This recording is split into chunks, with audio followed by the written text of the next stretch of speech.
Maurice Kamto qui vient rencontrer la diaspora camerounaise. Donc c'est au-delà du MRC. C'est vrai que le MRC est associé à l'organisation parce que c'est sa chapelle politique. Mais il faut rappeler que c'est un meeting politique. Maurice Kamto qui vient rencontrer toute la diaspora. Donc, toutes les composantes sociologiques, toutes les composantes politiques et toutes les associations de la diaspora et toute la société civile réunies le 31 mai à Paris, derrière un leader, Maurice Kamto. Voilà. C'est qu'on peut confirmer. Donc ceux qui sont hors de Paris, qui veulent préparer, déjà prenez vos tickets. Non, l'adresse, on n'a pas encore confirmé l'adresse. L'adresse n'a pas encore été confirmée. Mais forcément, c'est dans Paris. Ça va être forcément à la place de la République. Hein. Je pense que c'est la plus grande place. Voilà, c'est la plus grande place. Voilà, qui peut contenir le nombre. Donc, n'hésitez pas, prenez déjà vos tickets pour Paris. En tout cas, ça va se tenir à Paris. Mais pour la place, je ne pense pas encore. Voilà. Voilà, je ne pense pas encore que la place, il n'y a pas encore de lieu indiqué. Mais forcément, ça va être la place de la République ou autre. En tout cas, la place de la République, je pense que la place de la République contient véritablement, c'est important. Donc, calez déjà la date. Tous ceux, voilà, qui viennent. Donc, vous savez, tout combat politique a toujours un leader qui porte le combat. Et c'est très important. Et ce soir, voilà, il est question justement de parler de cet homme Maurice Kamto et qui a surpris plus d'un. Voilà. C'est vrai que on ne va pas entrer dans plus de détails. Voilà. Donc il faut rappeler qu'il rencontre la diaspora. Hein. C'est pas un meeting MRC.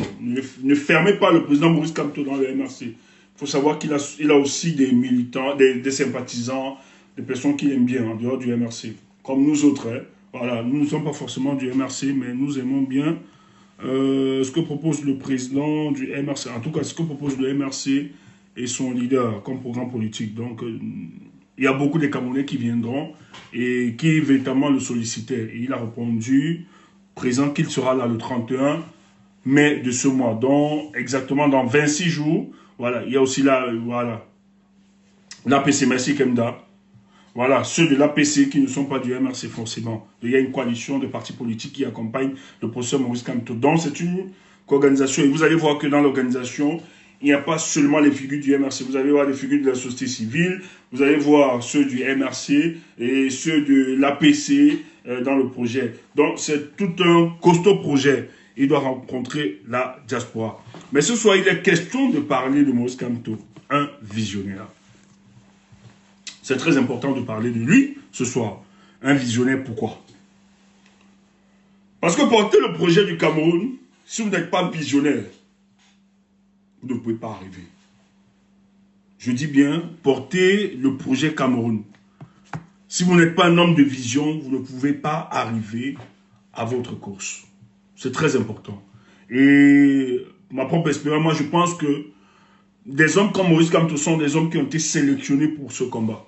Parce que s'il n'était pas sélectionné pour ce combat, il y a longtemps, ce professeur devait être découragé. Il y a longtemps, il pouvait abandonner. Oui, c'est aussi ça le combat. Mais c'est parce qu'il a été sélectionné. Et quand je parle de la sélection ici, comprenez hein, la profondeur de cette sélection. J'ai l'impression qu'il y a même d'autres aspects au-delà de l'humain, de la force humaine qu'on peut avoir. Il y a d'autres aspects que nous, vous et moi, nous n'allons pas comprendre, qui est au-delà de notre entendement, au-delà de notre raison, au-delà de notre faculté mentale à décoder les choses. Donc, si le professeur Maurice Kamto, véritablement, n'était pas appelé pour porter le projet Cameroun, il y a longtemps, il serait découragé. Ça, je vous le dis. Pourquoi? Quand vous observez quand même l'échiquier politique camerounais, premièrement, tout est construit au Cameroun pour qu'il n'y ait véritablement pas de vrais opposants à M. Paul Biya. Je dis, tout est construit, organisé pour qu'il n'y ait véritablement pas de vrais opposants au régime de Paul Biya. Et quand bien même vous êtes sincère dans votre démarche, au cours de cette lutte, de cette démarche, vous trahissez vos engagements. M. Paul Biya a bien organisé son système. Hein. au cours de ce chemin, vous trahissez cet engagement et vous adoptez ou bien vous jouez le jeu du système en place. C'est-à-dire une opposition de façade, une opposition qui est véritablement au service de la dictature pour entretenir le statu quo et qui reçoit quelques jetons de dépannage ou quelques postes de nomination et on ensevelit l'espoir du peuple camerounais. Mais quand vous aviez quelqu'un qui sort de ce lot, vous pouvez donc comprendre toutes les attaques qu'il peut subir. Parce qu'en réalité, les gens n'arrivent pas à comprendre comment cet homme a pu échapper à toutes les tentacules qui étaient dressées contre lui et arrive à tenir. C'est pas évident. Mais le professeur Maurice Kamto, la chance qu'on a eue quand même, c'est que c'est pas un monsieur qui sort de nulle part. C'est un monsieur qui a quand même une expérience de vie, non seulement au sein du peuple de base, mais aussi au sein de ce système. Et c'est en fonction de ces éléments qu'il a pu asseoir sa stratégie politique pour mettre en déroute et en difficulté le système en place. Les gens nous ont fait croire et nous ont dit que le passage de Maurice Kamto dans le gouvernement de Paul Biya est une trahison pour la lutte du Cameroun. Ok. Comme vous le concevez ainsi, moi j'ai bien envie de dire en quoi son passage est une trahison. Qu'on me donne des éléments palpables. Est-ce que lors de son passage dans ce gouvernement, Maurice Kamto a participé à ensevelir l'espoir du peuple camerounais? Donnez-nous quelques exemples.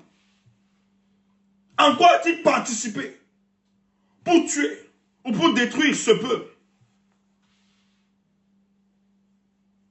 Je n'en trouve pas. Mais tout au contraire, je n'ai pas envie de dire que c'est un ange, hein, parce que les gens disent que nous faisons de lui un Dieu, un ange, qui est tout propre. Non, je veux bien.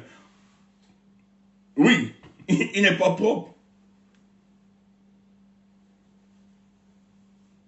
Mais je veux bien qu'on me dise alors, exactement, qu'est-ce qui rend Maurice Kamto impropre? Parce que son passage à la tête de ce régime quand même me rappelle qu'il a participé à la création du code de procédure pénale. Ah oui.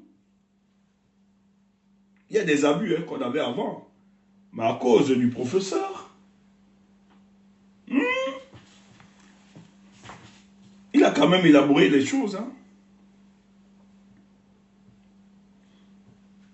Il y a beaucoup de choses qu'il a faites autour.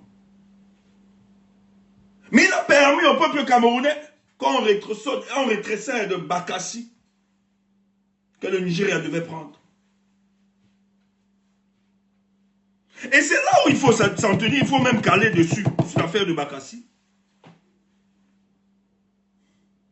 Parce que je tiens à vous rappeler, quand Maurice Kamto, on vous a expliqué les conditions qu'a amené le professeur Maurice Kamto à entrer dans le dossier Bakassi. Paul Biya délègue ses collaborateurs ministres en France à aller chercher des spécialistes du droit international pour la défense du territoire Bakassi. Lorsqu'ils arrivent, les mêmes Français leur disent que voilà un spécialiste, un de vos frères camerounais, qui maîtrise bien. En tout cas, dans cette boîte, c'est le meilleur sur ces questions. Donc, essayez de le prendre. Essayez avec votre compatriote. D'ailleurs, l'expérience démontre qu'il a défendu plusieurs dossiers comme ça en Afrique, par le passé.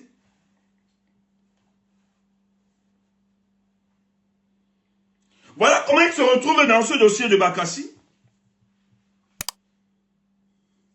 Et dans le dossier de Bakassi, lorsqu'il allait défendre le Cameroun, la partie Niger était représentée par le ministre de la Justice. Donc il y avait, sur l'ordre protocolaire, qui avait une certaine prééminence, qui pouvait consulter le dossier tranquillement, avant le professeur. Et pour notre cas, il fallait, à chaque fois que le ministre Amadou Ali, je pense que c'est Amadou Ali ou bien Douala Moutomé, je confonds entre deux, moi j'ai pas vraiment, je sais pas à l'époque. Donc, le ministre Amadou Ali devait se déplacer tout le temps. Et des fois, il y avait des rendez-vous, il n'honorait pas. Voilà comment le RDPC trouve de manière subtile la création de vice-délégués à la justice. On créait cela pour donner juste une prééminence au professeur Maurice Kamto. Paul Biya ne le nommait pas pour qu'il vienne changer ou bien proposer ou bien améliorer la justice de notre pays. Merci, c'était Amadou Ali. Donc, les choses qui amènent Paul Biya à nommer Maurice Kamto, c'était de lui donner la prééminence parce que le ministre du Nigeria, qui lui avait une prééminence, lorsqu'il fallait consulter les dossiers, il avait prééminence parce qu'il avait rendu ministre.